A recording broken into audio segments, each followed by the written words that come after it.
is up, YouTube? Welcome back to my channel. It's your boy D Dyson. So I just finished She-Hulk episode 2, and I really enjoyed it. I love the pace of it. I love how we're getting into what's going to be taking place and how she uses She-Hulk, although she doesn't want to use She-Hulk, but because of She-Hulk, she got fired from being assistant district attorney. So she's looking for a job. Everyone's kind of like, no. And just how she has ended up into, the GGHK type of law firm. I have to get that down packed. But Mr. Holloway kind of comes to her and was like, I offer you a job. Here's a job.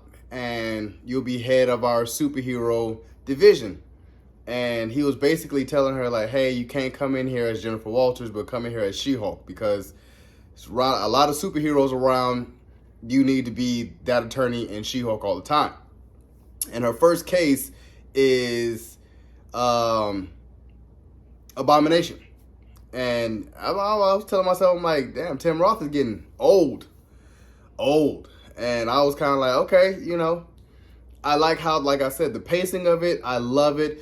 And even when she's looking for a job and she's on the computer as a paralegal best friend, it's kind of like, man, you need to be focusing on finding a job. I didn't catch the Wolverine Easter egg. I know that's going to be coming in the breakdown. But I loved how they went to her family's house and you got to see Ched. I don't know, something with Ched, I think that he's going to become something.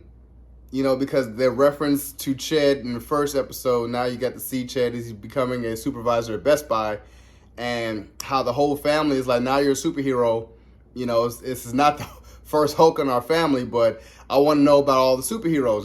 What about Hawkeye? Does he collect his arrows? That's a lot of damage around the city. So they're kind of messing with her about superhero things that she has no clue what's going on. But they're not really there for her well-being. They're just there to be like, well, now you're a new Hulk, so what's going on? And I love that interesting aspect. I feel like they're going to dive more into her family, and I really feel like Ched has something up his sleeve, or something's going to happen to Ched. And I see, just fast forwarding to, how it all is with the attorney and the lawyer's office. And like I said, I'm telling myself with Daredevil, I'm obviously thinking Daredevil's going to come to California. Have to be. To be like, man, what's going on? What's taking place out here? What are you doing? So I think, we're going to see Daredevil in LA, and I'm here for that. And I love how the banter between her and Bruce, and she just telling Bruce, hey, I took up his, this case, and I want to represent him. He made some really good arguments because he's totally changed. And Bruce is trying to stop her to be like, yeah, calm down. Yeah, he already sent me a letter. That fight was so many years ago. He wrote me a really good letter. We're good. Turns out he is in a Sicarian ship. So this is the kickoff to World War Hulk. So we are getting a standalone Hulk movie. And I knew the Hulk wasn't going to be in this series only for like 1 or 2 episodes. And they built a lot of trailers and featurettes around the first episode of the Hulk's in it, and I just knew the reason why you're putting so many clips of the Hulk in it is because he's not really in this at all. And now we got it. He's on a Sicarian ship. He's over there chilling, like, gotta go see what's going on. So yeah, we're gonna start WorldwarHulk.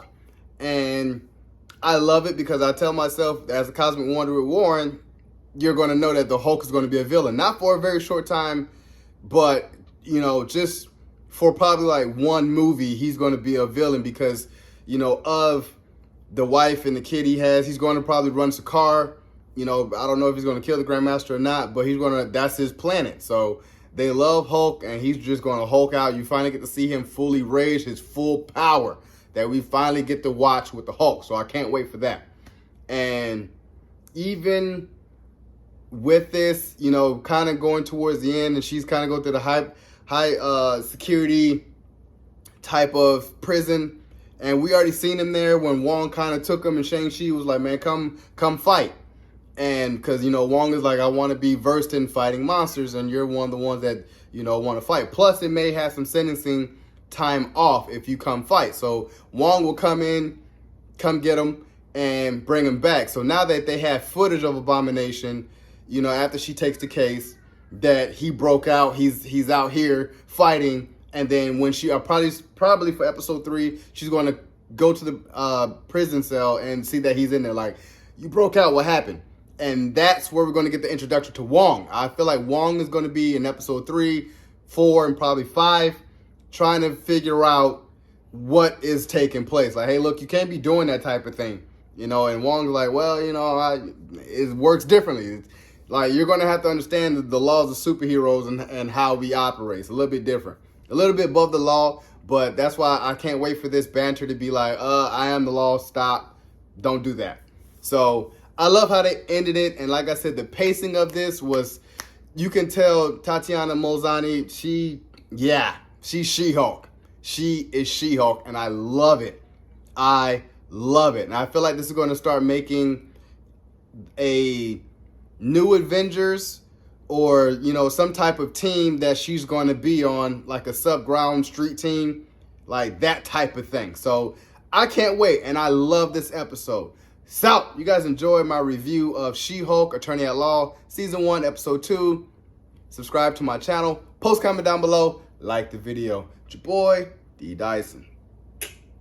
Peace.